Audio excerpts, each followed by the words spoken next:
అధిష్టానం సరికొత్త వార్తల ప్రపంచం. అధిష్టానం వాక్ స్వతంత్ర ప్రజాబలం. వెల్కమ్ టు అధిష్టానం టీవీ. ముందుగా బులెటిన్లోని హెడ్లైన్స్.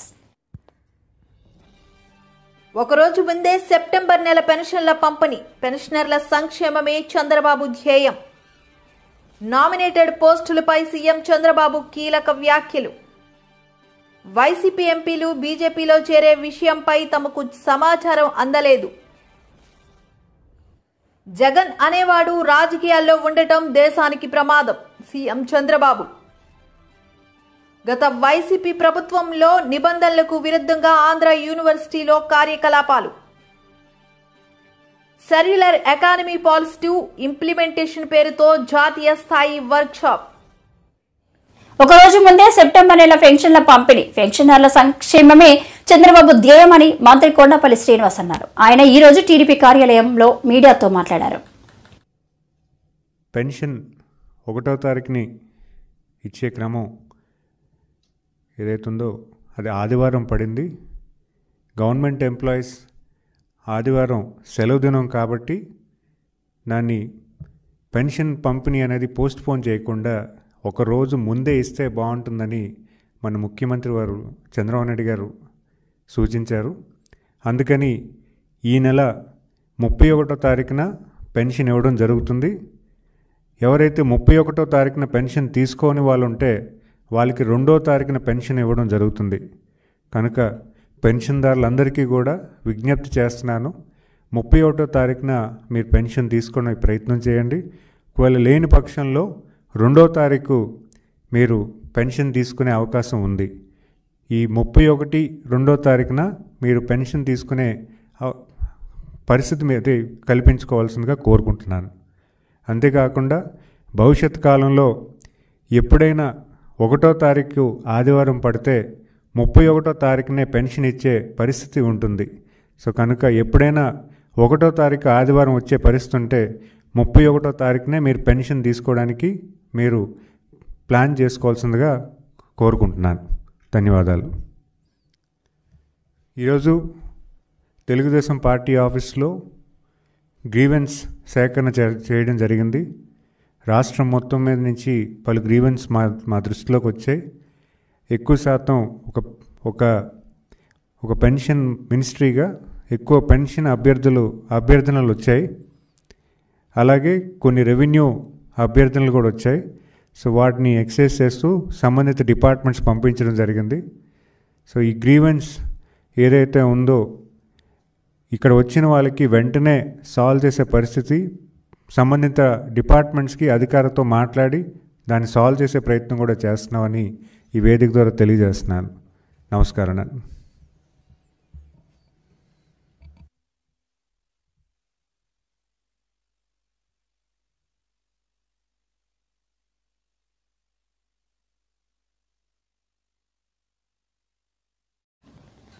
వైసీపీ ఎంపీలు బీజేపీలో చేరే విషయంపై తమకు సమాచారం అందలేదని బీజేపీ ఎంపీ అధ్యక్షురాలు పురంధేశ్వరి తెలిపారు. గుంటూరులో నిర్వహించిన భాజపా కిషన్ మోర్చా ఎస్సీ మోర్చా సమావేశాల్లో ఆమె మాట్లాడారు. 6 లక్షల సభ్యులు ఇవాళ ఆంధ్ర రాష్ట్రంలో భారతీయ జనతా పార్టీకి ఉన్నారు అనేది మనకు అర్థమవుతున్నటువంటి విషయం. అయితే 6 సంవత్సరాలకు ఒకసారి సంపూర్ణంగా సభ్యత్వం చేయాలి. 2014లో జరిగింది. మళ్ళీ మధ్యలో ఈ కరోనా వాటి వలన కొంచెం జాప్యం జరిగింది కాబట్టి ఇప్పుడు మళ్ళీ మొన్న మే జూన్లో చేయవలసి ఉన్నప్పటికీ ఎన్నికలు ఉన్నాయి కాబట్టి 1 సంవత్సరం దాన్ని పొడిగించి నడ్డా గారి జాతీయ అధ్యక్ష హోదా ఏదైతే ఉందో దాన్ని కొనసాగిస్తూ ఇప్పుడు మళ్ళీ సభ్యత్వ నమోదు కార్యక్రమాన్ని చేపట్టడం జరిగింది. సభ్యత్వ నమోదు కార్యక్రమం అయిన తర్వాత సంపూర్ణంగా సంస్థాగతపరమైనటువంటి మార్పులు చేర్పులు జరుగుతాయి. అంటే జాతీయ అధ్యక్షులు కావచ్చు, రాష్ట్ర అధ్యక్షులు కావచ్చు, జిల్లా అధ్యక్షులు కావచ్చు, ఇవన్నీ కూడా అప్పుడు మార్పులు చేర్పులు సంస్థాగతంగా మార్పులు చేర్పులు చేసే అవకాశం ఉంటుంది. అయితే ఈ సందర్భంలో ప్రజల వద్దకి భారతీయ జనతా పార్టీ ధైర్యంగా వెళ్ళగలుగుతుంది.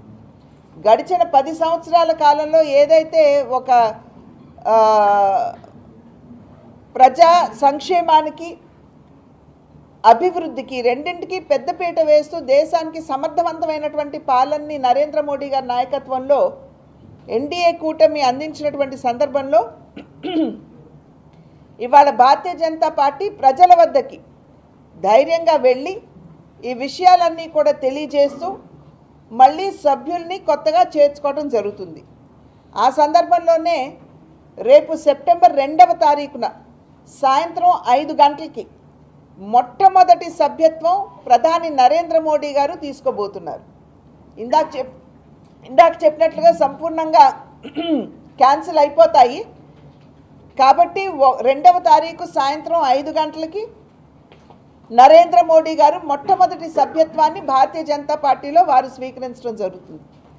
ఆ తర్వాత జాతీయ అధ్యక్షుడు నడ్డా గారు జాతీయ నాయకులు అందరూ తీసుకున్న తర్వాత రాష్ట్ర స్థాయిలో మేమందరం కూడా మళ్ళీ తిరిగి సభ్యులుగా చేరటం అనేది జరుగుతుంది. ఆ తర్వాత మా కార్యకర్తలందరూ కూడా ప్రజల్లోకి వెళ్తారు. ఆ నేపథ్యంలోనే భారతీయ జనతా పార్టీలో ఉన్నటువంటి మోర్చాలు అంటే ఒక్కొక్క స్థాయిలో కూడా ఆ వర్గంలో ఉన్నటువంటి ప్రజలు ఎదుర్కొనేటువంటి సమస్యలు గుర్తించి వాటిని పరిష్కరించడానికి పార్టీలో మోర్చాలు ఉన్నాయి. ఇవాళ ఇక్కడ కిసాన్ మోర్చా సమావేశం నిర్వహించుకోవడం జరుగుతుంది. పేరెంట్ బాడీ ఎట్లాగో ప్రజల్లోకి వెళ్తుంది, అదేవిధంగా కిసాన్ మోర్చా కూడా ప్రజల్లోకి వెళ్ళాలి. భారతీయ జనతా పార్టీ సర్వస్పర్శి అనేటువంటి విషయాన్ని బాగా విశ్వసిస్తుంది. అంటే అందరినీ కలుపుకుంటూ ముందుకు వెళ్ళాలి అనేటువంటి భావన. కనుక కిసాన్ మోర్చా ప్రత్యేకమైనటువంటి దృష్టి రైతుల మీద పెడుతూ రైతులకి కేంద్ర ప్రభుత్వం అందించినటువంటి సహకారాన్ని చేసినటువంటి సేవని వారందరికీ కూడా గుర్తు చేస్తూ పెద్ద సంఖ్యలో రైతుల్ని పార్టీలో చేర్చుకోవడం. ఆ విషయానికి వచ్చేటప్పటికి కిసాన్ మోర్చా రైతుల్లోకి వెళ్ళి కేంద్ర ప్రభుత్వం చేసినటువంటి పనులన్నీ కూడా వారికి వివరించి తెలియజేస్తూ ఈ కార్యక్రమాన్ని వారు చేస్తారు. అక్టోబర్ 31వ తేదీ వరకు ఈ సభ్యత్వ నమోదు కార్యక్రమం నిర్వహించబడుతుంది. జగన్ అనేవాడు రాజకీయాల్లో ఉండడం దేశానికి ప్రమాదం. ఒక చిన్న ఉదాహరణ చెప్తాను అని కియా లాంటి కంపెనీకి కూడా ఇవ్వాల్సిన రాయితీలు ఇవ్వకుండా బకాయిలు పెట్టి వెళ్ళిపోతే వాళ్ళు ఈ రోజు వచ్చి ఆవేదన వ్యక్తం చేశారు అని అన్నారు. చాలా దారుణం, అంటే లెక్కలేనితనం అన్నమాట. మేము ఏమైనా చేస్తాం, అడిగితే ఎదురుదాడి చేస్తాం, పేపర్లో రాయిపిస్తాం, లేకుంటే మా సాక్షి న్యూస్లో చూపిస్తాం, మా బ్లూ మీడియా ఉంది వాళ్ళు కూడా వేస్తాం. ఏంటి మీకు వాల్యూస్ లేకపోతే ఎట్లాంటి ఇవన్నీ? ఓకే, రాజకీయాలు different. You may like my ideas, my ideology, you may not like, but there is a policy, there is some ethics. Minimum ethical standards లేకుండా రాజకీయాలు చేయడం ఏంటండి? So these are all the problems I am facing. I am inherited with pain, suffering. I am telling you.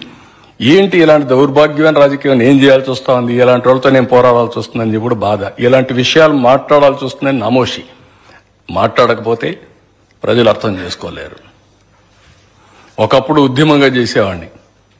నీరు మీరు, జన్మభూమి, శ్రమదానం, ప్రజల వద్దకు పాలన, లేకపోతే ఆకస్మిక తనిఖీలు, ఇవన్నీ నా ప్రోగ్రామ్స్. ఇప్పుడేంటి కామ పార్టీలు, ఏంటి వీళ్ళ గురించి మాట్లాడు? Can you imagine? అసహ్యం అనిపించలేదా?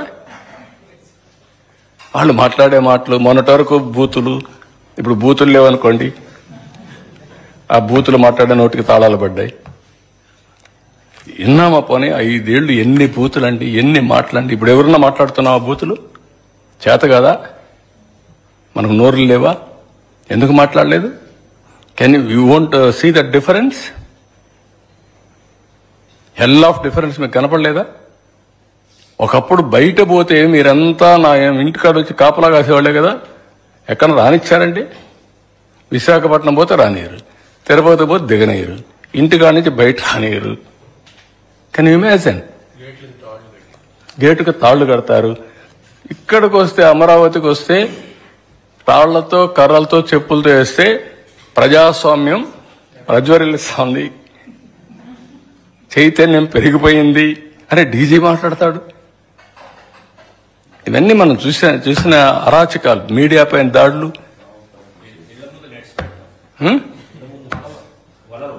వల్ల పెట్టడం, పైన డ్రోన్స్ వేయడం, ఆడబిడ్డలుంటే ఆడబిడ్డలు బాత్రూముల్లో ఉంటే డ్రోన్స్ ఎగరేయడం, పైశాచిక ఆనందం కాకపోతే, పిచ్చితనాలు కాకపోతే ఏంటి ఇవన్నీ తలుచుకుంటే ఇవన్నీ జరుగుతాయా అని ఆశ్చర్యం అయింది మీకు అన్నాయి. కానీ మీరు మర్చిపోతే ఏంటంటే ప్రజలు కూడా మర్చిపోయేదానికి ప్రయత్నం చేస్తారు. కానీ జ్ఞాపకం చేయకపోతే ఈ భూతవాట ఉంటుంది. ఇప్పుడు మీకు మస్కిటోస్ ఉంటాయి. ఒక సీజన్లో మస్కిటోస్ సైలెంట్ అయిపోతాయి, ఆ సీజన్ వస్తే జుమ్మని వస్తాయి, మల్టిపుల్ లావాకి వెళ్ళిపోతాయి. అది వెళ్ళిపోయి మళ్ళీ కరెక్ట్గా మీరు ఆ సీజన్ వస్తే మళ్ళీ ఓవర్ నైట్ పుట్టగొడుగులు మరి ఉన్నాయి. కొన్ని చలి ఇవి ఉంటాయి, అవి ఏమంటారు మన పల్లెటూరులో చలివెందులు ఏదో అంటారు, ఒక ఈగలు. అవి ఒక సీజన్లోనే వస్తాయి, ఒక్క వర్షం పడినప్పుడు వస్తాయి ఉసుర్లు. ఆ ఉసుర్లు అట్లా వస్తాయి.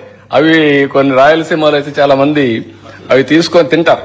బాగా ఉప్పు ఫ్రై చేస్తారు, ఫ్రై చేసి బాగా ఉప్పు అవన్నీ చాలా బాగుంటాయి, టేస్ట్ కూడా చాలా బాగుంటుంది. ఆ విధంగా అట్లా వస్తాయి. కొన్ని దిక్కళ్ళు పుట్టగొడుగులు వస్తాయి, ఎగ్జాక్ట్ గా ఒక సీజన్ లో ఆ మట్టిలో పుట్టుకొస్తాయి, అంతవరకు మామూలు పుట్టాయి. అట్లా వీళ్ళు గత వైసీపీ ప్రభుత్వంలో నిబంధనలకు విరుద్ధంగా ఆంధ్ర యూనివర్సిటీలో కార్యకలాపాలు నిర్వహించిన మాజీ వైస్ ఛాన్సలర్ ప్రసాద్ రెడ్డిపై చట్టపరమైన చర్యలు తీసుకోవాలని బివి రామ్ కోరారు. ఈ మేరకు విశాఖలో గురువారం రాత్రి నారా లోకేష్ ను కలిసి వినతి పత్రం సమర్పించారు.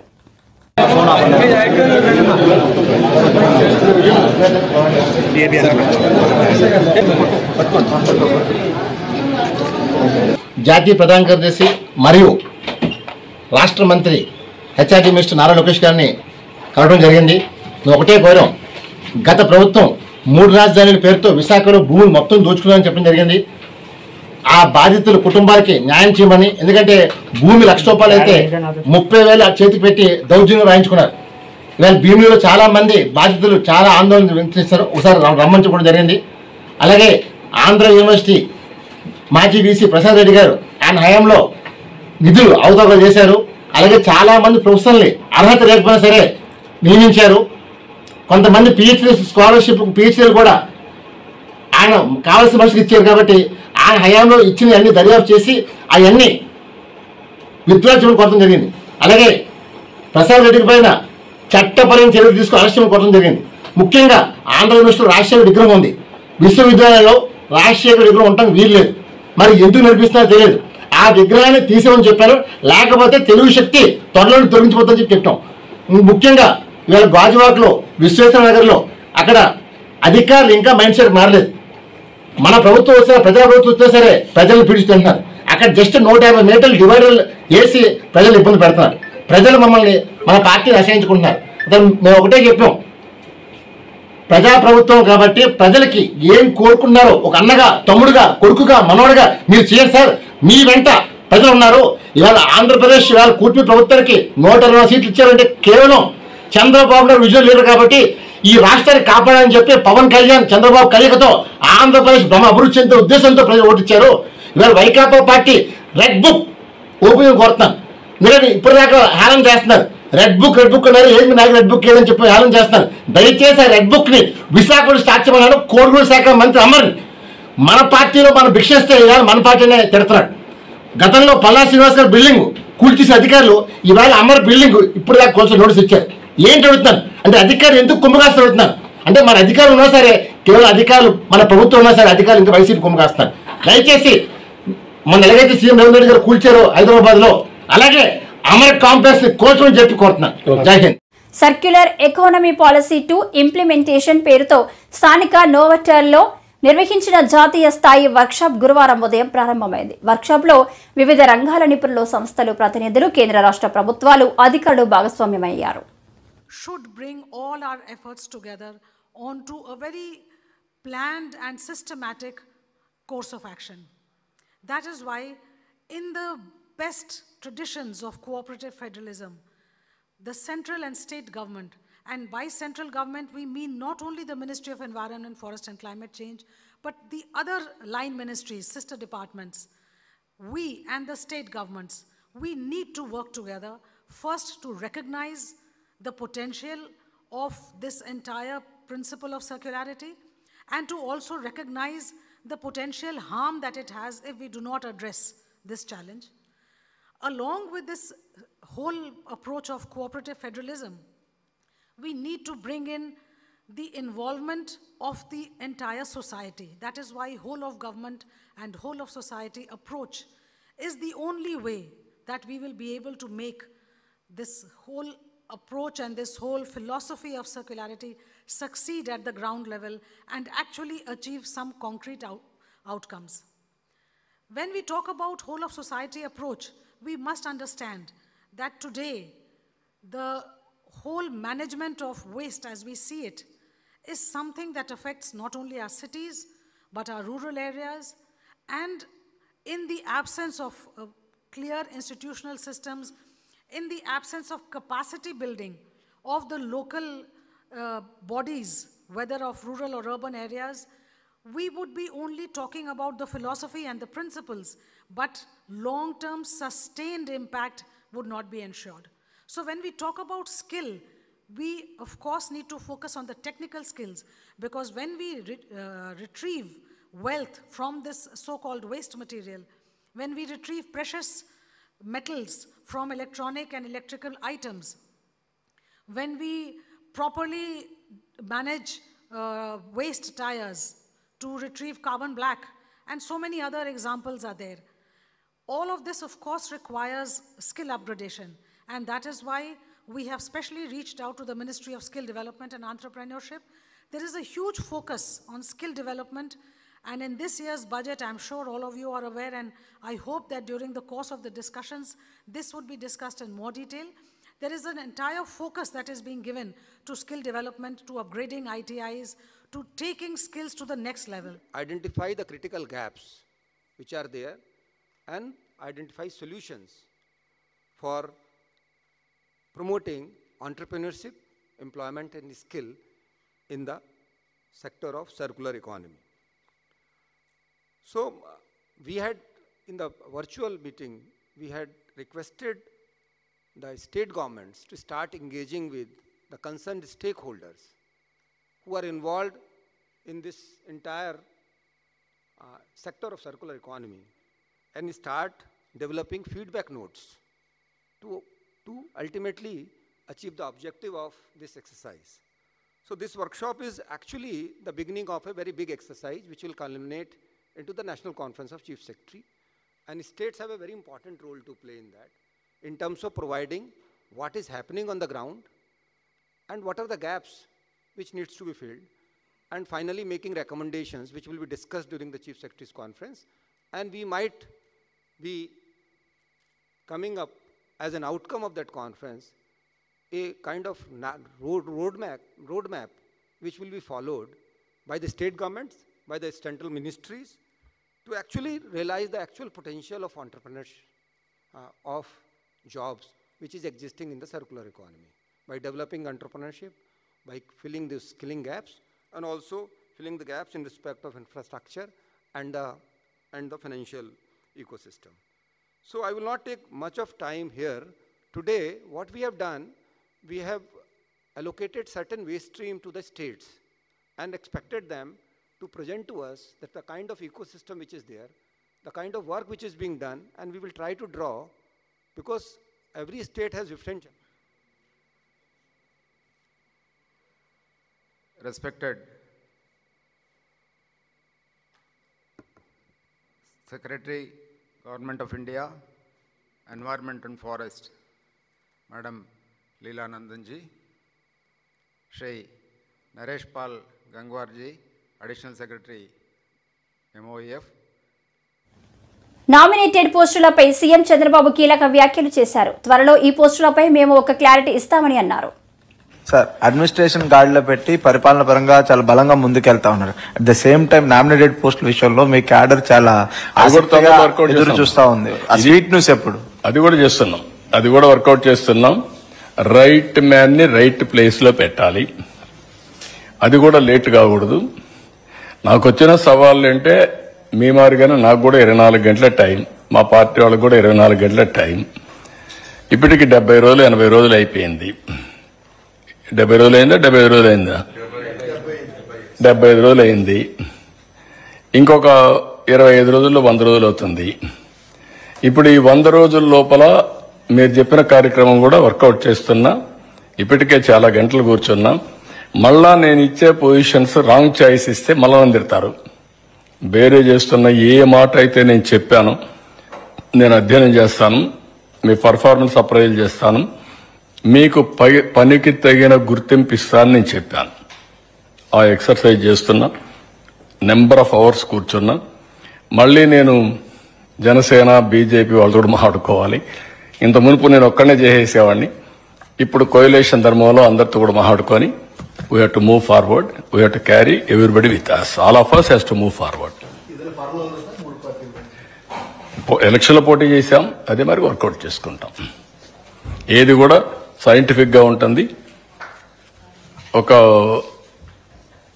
బేస్ కూడా ఎప్పుడు కూడా ఆ రోజు సెలక్షన్ ఆఫ్ క్యాండిడేట్స్ లో ఎట్లయితే చేశామో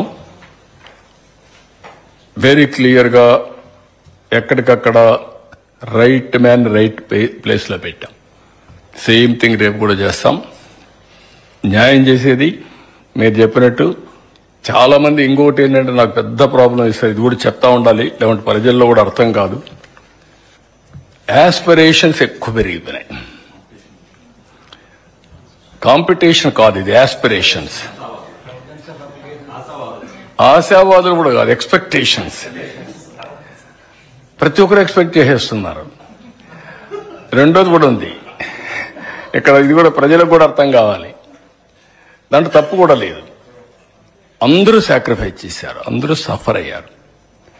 సఫర్ అయిన వాళ్ళందరూ ఎక్స్పెక్టేషన్ చేయడంలో తప్పు లేదు.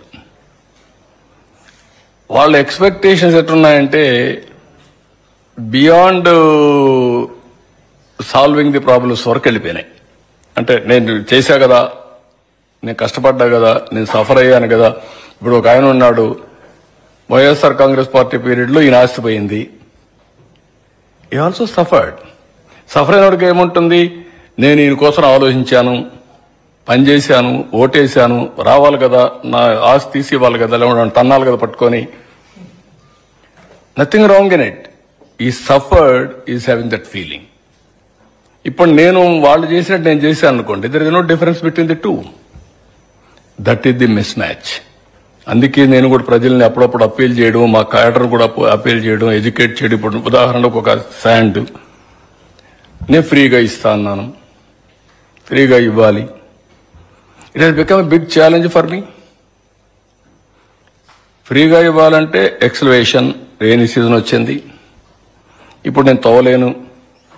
నదుల్లో ఇసుక ఉండేది కొద్దిగా స్టాక్ ఉంది, నేను ఇస్తానని చెప్పి లారీల్లో ఏమన్నాం.